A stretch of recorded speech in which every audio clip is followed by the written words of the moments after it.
substância psicoativa. Isso. Eu ia chegar nesse ponto, na verdade, como eu disse, eu tenho uma palavra no final do programa, que eu estava pensando essa semana sobre isso, por causa desse programa de hoje. A lei, ela tem uma boa intenção, é claro. Sim. Mas o Brasil tem problemas muito sérios e esses problemas levam a isso. Esse pai que agride um filho com palmada, bem provavelmente ele estava alcoolizado. Né? A maioria deles, dessas agressões mesmo radicais, a maioria dessas pessoas estavam alcoolizadas. Ou seja, a gente sob efeito de algum... Ou sob efeito de algum outro tipo de químico, substância química. química. A gente vive num país que beira bem a hipocrisia, porque a gente vai... Né, que os nossos governantes, os nossos deputados pensem que deveriam proibir, eu já falei aqui no programa, vou falar de novo, propagandas de cerveja. Relacionar a imagem do esporte à cerveja. Para mim, isso é um cúmulo. Por quê? Porque a cerveja vai para cachaça, vai para droga, vai para tudo. É grande causadora dos piores males que a gente tem dentro das nossas casas. Você, como assistente social, você, como psicóloga, né, como líder, nós sabemos disso, a gente vive isso, né? As igrejas recebem as pessoas dessa forma. Mulheres, né? A Lei Maria da Penha, a maioria das mulheres que são, não todas, é lógico, não estou generalizando, mas a grande maioria das mulheres que são espancadas por causa da bebida, por causa desse tipo de coisa dentro de casa.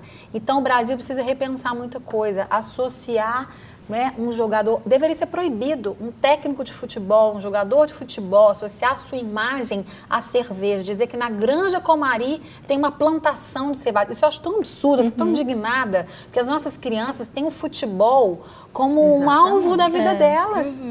Não é? O sonho dessas crianças é querer, é ser um jogador de futebol. Então fica natural. Jogador de futebol, eles têm cerveja lá à vontade, não é? Então, muitas coisas têm que ser feitas e analisadas e pensadas para que a gente possa cercear todos os âmbitos, não simplesmente pontuar uma coisa. A agressão é resultado.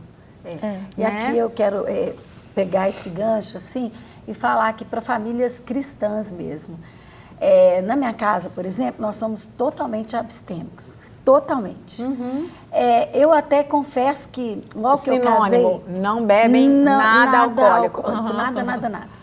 E até quando eu casei, existia eu nem sei se existe mais, porque daí, uma bebida chamada, não é propaganda não, mas é para lembrar o nome, Keep Cooler. Existia. Eu também não sei se existe mais. Existe, gente. Alguém ainda... Era tipo um vinhozinho bem fraquinho, vinho branco e tal. Eu também não sei se existe mais. Vai pro Google aí, Débora. Aí eu achava assim, será que... mas isso não tem problema, Keep Cooler, então... E o meu marido é completamente taxativo nisso. De jeito nenhum, bebida não entra na nossa casa de jeito nenhum, de espécie alguma. Ponto 1. Nós vamos ter filhos e os nossos filhos não sabem a diferença do que é beber socialmente, do que é tomar um keep cooler em casa e beber na rua de qualquer maneira. O exemplo, né? Filho não sabe disso. Então, se o teu filho vê uma cerveja na geladeira, ele acha, meu pai bebe. Não importa se bebe só em casa, meu pai bebe. E a partir disso ele também quer beber. E que autoridade tem o pai para dizer, você não deve beber? É claro, ou fumar, ou fazer outra coisa, né? Exatamente. Se você faz, se você tem a vontade na sua geladeira, não é? Há pouco tempo eu falei aqui no programa, a gente estava falando sobre um assunto que eu não me lembro exatamente qual, mas que na natação das minhas filhas, o professor brincou com elas, né? Quem tomou café da manhã? Quem comeu o quê? O menininho falou assim, eu tomei cerveja. Um menino de 6 anos de idade, porque o pai, eu não me lembro se era o pai ou se era o avô, deu para ele no café da manhã. Meu Deus. Ou seja, quer uma agressão pior do que essa? Quer dizer, a gente precisa fazer muitas leis. Se essa lei for bem feita, né, com muito cuidado, e outras leis também, esse pai ou esse avô deveria sim ir para a delegacia. Eu me lembro, você vê. Eu me lembro, porque é um crime isso. Eu me lembro quando eu era criança, um casal amigo dos meus pais, eles tinham um filho pequeno, assim como eu era pequena, e eles molhavam a chupeta da criança na cachaça. E dá para a criança tomar, ficar chupando aquela chupeta. Claro que a criança ficava embriagada, ele era um bebê. E dormia, né? É o que eles queriam, né? Entendeu? E achava lindo. Eles se divertiam quando a criança ficava grogue, assim e tal. Ele tá bêbado, ai, que gracinha, o que é isso? Você está criando um alcoólatra. Não tem noção do futuro, não tem noção da gravidade e do problema, né, que está causando na vida da criança. Com certeza. Quem vai ser aquele menino? Que pai de família vai ser aquele menino? É verdade. Outra coisa que eu queria comentar com vocês é que eu achei também, eu não sei se eu estou enganada, mas vocês me ajudem, né, se eu estiver enganada, que eu achei um pouco até tudo bem, foi uma boa intenção, mas um pouco de falta de substância ou de incoerência, não sei bem, colocar o nome da lei de Bernardo, porque o Bernardo não foi agredido. O Bernardo foi na delegacia reclamar de abandono. Ele foi na delegacia reclamar de rejeição. Ele foi na delegacia da queixa do próprio pai de indiferença. Tamanha era a indiferença do pai e da madrasta, obviamente, com ele. Né? E aí eles colocaram para fazer uma homenagem a ele o nome dessa lei. Quer dizer, é uma... Pode falar. E até uma questão, né, que nós estávamos conversando é que se a correção vier acompanhada do diálogo, a criança ela vai ficar provavelmente com o emocional dela intacto, né? Então, essa questão aí, né, da correção, se na hora de corrigir, né, o pai ir conversar com a criança, explicar, dar atenção, a criança ela consegue receber, né, aquela correção.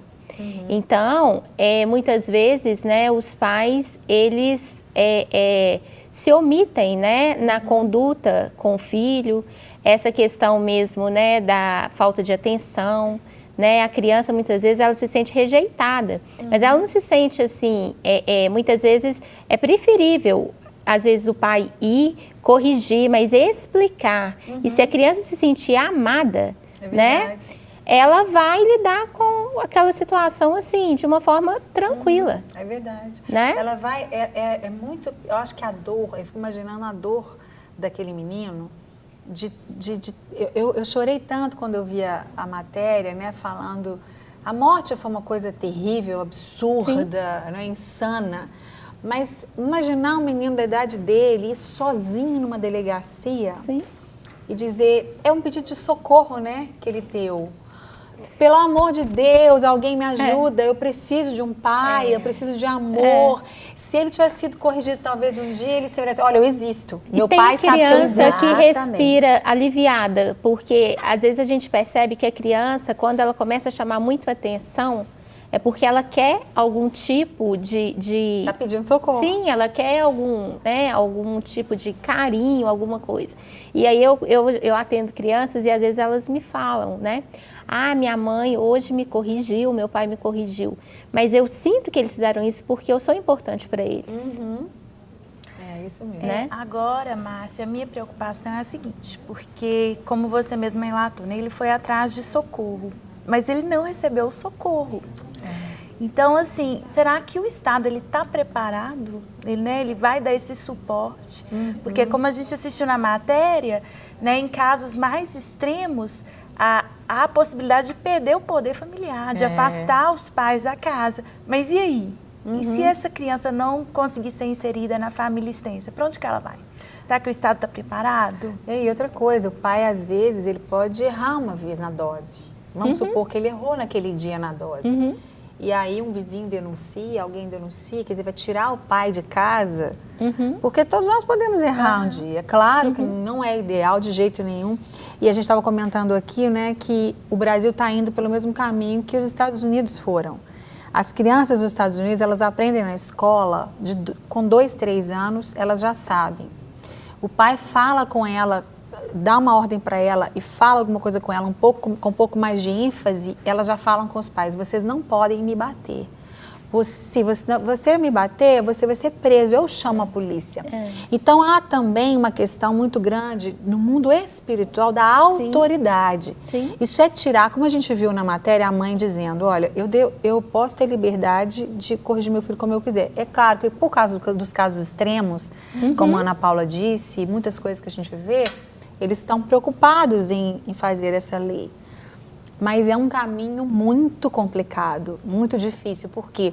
Porque os filhos já vão para a escola, já vão saber disso e já vão peitar os pais. Eles já estão fazendo isso, na verdade, Eu né? acho que a lei traz essa sensação de impunidade, muitas vezes. A criança e o adolescente, eles se sentem, né? Porque hoje em dia a criança, ela assimila as coisas muito cedo. E, infelizmente, às vezes isso acontece mesmo. E tem pais que eles acabam perdendo, né, a noção, assim, de como eles vão desenvolver como vai ser a figura, né, de autoridade, como que eles vão desempenhar o seu papel, né, frente às crianças. Né? É verdade. E isso é muito complicado porque os pais, eles estão, as famílias estão com uma estrutura diferente. Muitas mães criam seus filhos sozinhas, o que é difícil, né? E elas não têm tempo mesmo, porque elas trabalham muito, trabalham o dia todo. Para manter a casa. Para manter a casa. Ou outras que têm o pai, a mãe, os pais acabam querendo dar presentes, né? Para compensar a falta de tempo, a ausência, porque eles se sentem culpados e a gente imagina que realmente não é fácil. Não é porque eles não querem muitas vezes, né? Mas você sabe que eu acho que existe até um outro problema com relação a isso. Hoje em dia as pessoas casam muito mais velhas do que na nossa época. A gente casava com 20 e poucos anos, antes até, não é?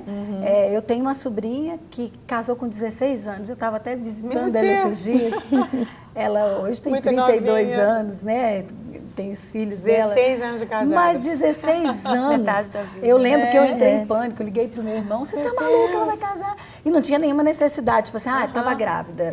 Não, nada disso. Casou e casou bonitinho, os filhos dela agora são pequenos ainda. Bom, enfim. Mas a gente hoje casa muito mais velha. Então, você casa quando você já é um profissional, já está estruturado. E o que acontece? Já viu criança criada por vó? Faz o que quer, querida. É igualzinho os pais mais velhos. Deus fez tudo certo. A gente tem que ter filho enquanto a gente é jovem. Porque você tem pique para educar, pique para disciplinar, pique para correr, pique para fazer tudo. Ó, vou discordar porque eu fui mãe mais velha e eu sou uma ótima mãe. Eu não sou vó. Não é lógico, eu tô brincando. Mas você são mais tá falando. permissivos. São. E não tem paciência. E até por causa disso que a gente comentou aqui, porque as mães hoje trabalham muito. Gente, quando você chega, você não pode só ficar batendo no seu filho e disciplinando por Claro, tudo. sim. Porque você quer curtir, aí ele faz arte, você fica com dó de bater. É uma tá com a judiação, culpa, né? Eu já fico o dia inteiro longe, né? Então não posso judiar e tal. E aí acontece que vai acumulando a falta de disciplina. E a criança, que é muito esperta, e hoje ela está num mundo de informações muito rápidas. Muito esperta. Elas têm informação de tudo, a qualquer tempo e hora. Elas estão com o computador na mão. Então, queridos, elas são muito espertas. Elas não precisa falar para elas que existe um estatuto, que elas regem os direitos que elas têm. Sabem elas sabem tudo. e elas se valem disso. É verdade.